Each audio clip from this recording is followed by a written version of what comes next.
Hello students, स्वागत है आपका हमारे यूट्यूब चैनल पे। आज हम आपको अबाउट टू का प्रयोग, अबाउट टू का यूज़ पढ़ाने जा रहे हैं और आप वीडियो को अंत तक देखिए और मेरा वादा है आप अबाउट टू का प्रयोग कभी नहीं भूलेंगे।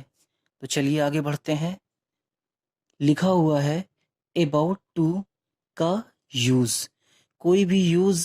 कोई भी प्रयोग पढ़ना है या उसके विषय में जानकारी लेनी है तो सबसे पहले उसकी पहचान बहुत ज़रूरी होती है। तो अबाउट टू का यूज़ कब करते हैं, कहाँ करते हैं, सबसे पहले उसकी पहचान देख लेते हैं। लिखा हुआ है पहचान, हिंदी वाक्यों में वाला, वाली, वाले शब्द आने पर अबाउट टू का प्रयोग करते हैं। यानी हिंदी में अगर कोई वाक्य लिखा हुआ है और उस वाक्य में वाला, वाली, वाले जैसे शब्द अगर आ जाएं तो वहां पर अबाउट टू का प्रयोग करेंगे। सहायक क्रिया, हेल्पिंग वर्ब। लिखा हुआ है, हूं, हो। यानी जब वाक्य प्रेजेंट में हो, यानी वाला है, हिंदी वाक्य के अंत में वाला है, वाले हैं या वाला हूं अगर आए तो इज, एम, आर का प्रयोग करते हैं। इज लगाते हैं सिंगुलर नंबर में और एम लगाते हैं केवल आई के साथ, और इज लगाते हैं सिंगुलर में, और आर का प्रयोग करते हैं प्लूरल यानी बहुवचन में आर का प्रयोग करते हैं। एक वचन में इज का प्रयोग करते हैं और एम केवल आई के साथ लगाते हैं। और ये तीन हेल्पिंग वर्ब जो है इनका प्रयोग कब करेंगे, जब हिंदी वाक्य के अंत में है, हूं, हो आएगा। आगे देखते हैं, था, थी, थे। यानी जब वाक्य पास्ट में होता है तो वहां पे वाज और वियर लगाते हैं। ये दो हेल्पिंग वर्ब हैं, ये पास्ट में लगाते हैं। जब हिंदी वाक्य के अंत में वाला था, वाली थी, वाले थे अगर आएगा तो वहां पर हम वाज वेयर का प्रयोग करेंगे।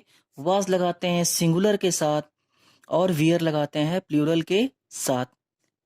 ही, सी, इट या फिर किसी का नाम अगर आएगा तो वहां पे वाज का प्रयोग करेंगे और आई के साथ भी वाज का प्रयोग करते हैं। और वी, दे, यू और कोई बहुवचन वाले शब्द अगर आएंगे तो वहां पे वेयर का प्रयोग करते हैं। आगे देख लेते हैं, मुख्य क्रिया यानी मेन वर्ब। यानी हिंदी वाक्य में एक शब्द ऐसा आएगा, उस शब्द का आखिरी अक्षर ना, नी, ने यानी कार्य करने वाला शब्द होता है और उसमें क्रिया की फर्स्ट फॉर्म लगाते हैं। यानी मेन वर्ब की फर्स्ट फॉर्म का प्रयोग करते हैं अबाउट टू में। स्टूडेंट्स, ट्रांसलेशन बनाने का नियम बहुत ही इजी है, बहुत ही आसान है। ट्रांसलेशन बनाने का नियम है कर्ता प्लस उल्टा। कर्ता प्लस उल्टा क्या होता है, पहले कर्ता लिखते हैं, कर्ता को अंग्रेजी में कहते हैं सब्जेक्ट, और सब्जेक्ट की पहचान होती है कौन या किसने से प्रश्न पूछने पर। उसके बाद उल्टा। उल्टा अभी हम आपको बताते हैं उल्टा होता क्या है। उल्टा यानी पीछे से एक एक शब्द का ट्रांसलेशन बनाया जाता है। एग्जाम्पल देख लेते हैं, एग्जाम्पल के माध्यम से ट्रांसलेशन को समझाया जाएगा। पहला सेंटेंस लिखा हुआ है, वह एक पत्र लिखने वाला है। पहले वाक्य को पहचानते हैं कि इस वाक्य में अबाउट टू का प्रयोग होने वाला है या नहीं। तो अंत में आया है वाला। नियम में, पहचान में ये लिखा है कि हिंदी वाक्य में वाला, वाली, वाले जैसे शब्द आने पर अबाउट टू का प्रयोग करते हैं। तो इस सेंटेंस में, इस वाक्य में अबाउट टू का प्रयोग होगा। ट्रांसलेशन बनाने का नियम है, पहले कर्ता लिखते हैं। अब इस वाक्य में हमको ये नहीं पता कि कौन सा शब्द हमारा सब्जेक्ट यानी कर्ता है, तो कर्ता की पहचान होती है कौन या किसने से प्रश्न पूछने पर। पहले कौन से प्रश्न कर लेते हैं, वह एक पत्र लिखने वाला है। पहले कौन से प्रश्न करेंगे, कौन एक पत्र लिखने वाला है, तो उत्तर क्या आया, ही, वह। अब ही जो है वो एक वचन करता है, ठीक है, सिंगुलर नंबर है, और यहाँ पे आया है, यानी वाक्य प्रेजेंट में है, इसका मतलब है इज, एम, आर में से किसी एक सहायक क्रिया का प्रयोग करेंगे। और ही एक वचन है, सिंगुलर नंबर है, इसलिए यहाँ पे इज हम लगाएंगे। हमने बताया था पहले सब्जेक्ट लिखना है, उसके बाद उल्टा। अब रिवर्स गियर लगाना है, पीछे से एक एक शब्द का ट्रांसलेशन बनाना है, बहुत आसान है कि इंग्लिश हमने इज लिख दिया। अब वाला, वाला, वाली, वाले बराबर हम अबाउट टू लिख देंगे। लिखना यही मेन वर्ब है। हमने बताया था एक शब्द ऐसा आएगा जिसका आखिरी अक्षर ना, नी, ने होगा, वही मेन वर्ब होता है। ठीक है, लिखना, लिखने की अंग्रेजी राइट, मेन वर्ब की फर्स्ट फॉर्म लिखना है राइट। अब क्या बचा, एक पत्र, एक पत्र की अंग्रेजी ए लेटर। बहुत आसानी से ट्रांसलेशन बन गया। कुछ नहीं करना है, पहले सब्जेक्ट ढूंढो, कर्ता ही लिख दिए, उसके बाद उल्टा, पीछे से एक एक शब्द की ट्रांसलेशन जो है, एक एक शब्द का ट्रांसलेशन यहाँ पे बना दिया गया। दूसरा सेंटेंस है, वह एक पत्र लिखने वाला था। सबसे पहले यहाँ पे लिखा हुआ है वह एक पत्र लिखने वाला है, यहाँ पे लिखा हुआ है वह एक पत्र लिखने वाला था, यानी ये प्रेजेंट में है और ये पास्ट में है। सबसे पहले सब्जेक्ट ढूंढ लेते हैं, कौन एक पत्र लिखने वाला था, तो उत्तर क्या आया, वह, ही। अब पीछे से, कर्ता प्लस उल्टा, पीछे से एक एक शब्द का ट्रांसलेशन बनाएंगे। पहले था का बनाते हैं, वाज, था आया है इसलिए वाज या वेयर में से एक सहायक क्रिया लगाएंगे, और एक वचन करता है, सिंगुलर नंबर है, इसलिए यहाँ पे हम वाज का प्रयोग करेंगे। वाला, वाला, वाली, वाले बराबर अबाउट टू। लिखना राइट, एक पत्र ए लेटर। आगे देख लेते हैं।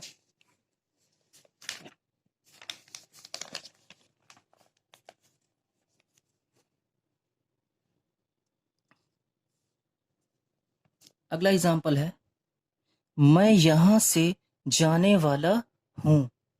सबसे पहले कर्ता यानी सब्जेक्ट, कौन यहां से जाने वाला है, मैं की अंग्रेजी आई। सब्जेक्ट लिख लिया, अब उल्टा, पीछे से एक एक शब्द का ट्रांसलेशन बनाना है। हूं, इसका होता है एम। ठीक है, प्रेजेंट में है इसलिए यहाँ पे एम हो जाएगा। वाला, अबाउट टू, जाना, गो, गो के बाद टू लगाते हैं। से, यहाँ पे टू काट देते हैं क्योंकि यहाँ पे ये आ गया है, से आ गया है, इसलिए गो फ्रॉम यहाँ का हियर हो जाएगा।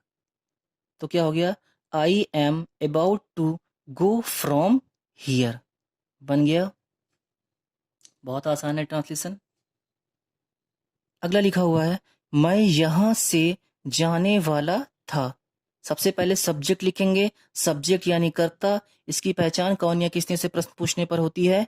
कौन यहां से जाने वाला था, तो उत्तर आया मैं की अंग्रेजी आई होती है। था पास्ट है इसलिए यहां पे लगाएंगे वाज। वाला क्या लिखेंगे, about, about to, about to लिखेंगे। जाना, जाने का, गो, से आया है इसलिए टू नहीं लगाएंगे, फ्रॉम यहाँ का हियर। और इसका अगर हम निगेटिव बनाते हैं तो हेल्पिंग वर्ब के तुरंत बाद, कोई भी निगेटिव सेंटेंस है, हेल्पिंग वर्ब के तुरंत बाद अगर नॉट लगा देते हैं तो वो सेंटेंस निगेटिव हो जाता है। जैसे तुम बाजार जाने वाले नहीं थे। कौन बाजार जाने वाला नहीं था, पहले सब्जेक्ट लिखेंगे, कौन से प्रश्न करेंगे, यू। थे क्या हो जाएगा, वेयर। नॉट, वाले, अबाउट टू, जाना, गो, बाजार, टू, मार्केट। तो ये था अबाउट टू का प्रयोग स्टूडेंट्स। ऐसे ही वीडियोस देखने के लिए हमें ज़रूर फॉलो करें। धन्यवाद।